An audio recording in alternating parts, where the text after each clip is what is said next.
কেন মুসলিম আজ নির্যাতিত? মুসলিম বিশ্ব আজ যে নির্যাতন ও অবহেলার মুখোমুখি হচ্ছে তার পেছনে বেশ কয়েকটি কারণ রয়েছে। এসব কারণ ঐতিহাসিক, রাজনৈতিক, সামাজিক, অর্থনৈতিক এবং আত্মিক সমস্যার সঙ্গে জড়িত।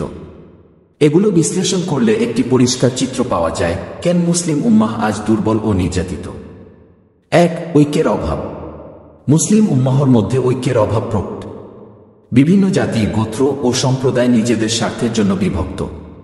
কুরআন নির্দেশ দিয়েছে, তোমরা আল্লাহর রজ্জুকে দৃঢ়ভাবে ধারণ কর এবং বিভক্ত হজ না কি। সূরা আলে ইমরান ১০৩। এই ঐক্যের অভাবের কারণে মুসলিম জাতি সহজেই শত্রুর হাতে দুর্বল হয়ে পড়ে। ২. ইসলামের প্রকৃত জ্ঞান থেকে দূরে সরে যাওয়া। মুসলিম সমাজের একটি বড় অংশ কুরআন ও সুন্নাহর প্রকৃত জ্ঞান থেকে দূরে চলে গেছে। জীবনের প্রতিটি ক্ষেত্রে ইসলামের নির্দেশনা অনুযায়ী চলা অনেক মুসলিম ভুলে গেছে, যার ফলে নৈতিক অবক্ষয় ও দুর্নীতি বেড়েছে। ৩. শিক্ষা ও প্রযুক্তিতে পিছিয়ে থাকা। আধুনিক শিক্ষা, বিজ্ঞান এবং প্রযুক্তির ক্ষেত্রে মুসলিম দেশগুলো পিছিয়ে পড়েছে। অতীতে মুসলিম বিশ্ব জ্ঞান, বিজ্ঞান ও উদ্ভাবনের ক্ষেত্রে অগ্রণী ছিল, কিন্তু আজ সেই নেতৃত্ব হারিয়ে ফেলেছে। এই পিছিয়ে পড়ার ফলে তারা অর্থনৈতিক ও সামরিক দিক থেকে দুর্বল হয়ে পড়েছে। ৪. বিশ্ব রাজনীতিতে মুসলিমদের বিভক্তি ও বিদেশি প্রভাব। মুসলিম দেশগুলো বিদেশি শক্তির দ্বারা প্রভাবিত ও শাসিত হচ্ছে। ঔপনিবেশিক আমল থেকে মুসলিম দেশগুলোকে কৌশলে বিভক্ত করা হয়েছে, যেমন সাইক্স-পিকো চুক্তি। অনেক মুসলিম দেশ আজও পশ্চিমা শক্তি বা অন্যান্য বিশ্বশক্তির স্বার্থ রক্ষা করতে বাধ্য। ৫. অবিচার ও দুর্নীতি। মুসলিম দেশগুলোর বেশিরভাগ শাসক গোষ্ঠী স্বৈরাচারী বা দুর্নীতিগ্রস্ত। ইসলামের নির্দেশনা অনুযায়ী ন্যায়বিচার ও মানবিকতাকে প্রাধান্য না দেওয়ায় সমাজে অস্থিরতা সৃষ্টি হয়েছে। ৬. নৈতিক অবক্ষয় ও ভোগবাদ। মুসলিম সমাজে ভোগবাদ ও বিলাসিতা বেড়েছে, যা আত্মিক ও নৈতিক দিক থেকে দুর্বল করেছে।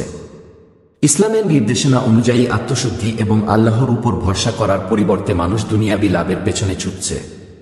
৭. বিশ্ব রাজনীতিতে বৈষম্য ও ইসলাম ফোবিয়া। মুসলিমদের বিরুদ্ধে বিশ্ব রাজনীতিতে চক্রান্ত এবং ইসলাম ফোবিয়ার কারণে মুসলিমরা বিশ্বমঞ্চে নির্যাতিত হচ্ছে। বিভিন্ন আন্তর্জাতিক সংঘাতে মুসলিম দেশগুলোকে টার্গেট করা হয়, যেমন ফিলিস্তিন, সিরিয়া, ইয়েমেন, কাশ্মীর। ৮. আত্মতুষ্টি এবং সংগ্রামের অভাব। অতীতে মুসলিম উম্মাহ তাদের অধিকার রক্ষায় সংগ্রাম করেছে এবং বিজয় লাভ করেছে, কিন্তু আজ মুসলিমরা নিজেদের সমস্যা সমাধানে তেমন উদ্যোগী নয়, যা তাদের দুর্বল করে রেখেছে। ৯. সংস্কৃতিগত বিভাজন ও গোলামি। মুসলিমদের মধ্যে মাযহাব, গোষ্ঠী বা রাজনৈতিক বিভাজন গভীর হয়েছে। এই বিভাজনগুলো শত্রুরা কাজে লাগিয়ে মুসলিমদের আরও দুর্বল করছে। ১. বিশ্বব্যাপী ষড়যন্ত্র ও শক্তির ভারসাম্যহীনতা। পশ্চিমা বিশ্ব ও কিছু আন্তর্জাতিক শক্তি মুসলিম দেশগুলোকে দুর্বল রাখার জন্য বিভিন্ন ষড়যন্ত্র চালিয়ে যাচ্ছে। মুসলিম দেশগুলোকে প্রাকৃতিক সম্পদ থেকে বঞ্চিত করে এবং অর্থনৈতিক নিষেধাজ্ঞার মাধ্যমে তাদের দুর্বল করা হয়। সমাধানের পথ: ১. ঐক্যের পুনঃপ্রতিষ্ঠা।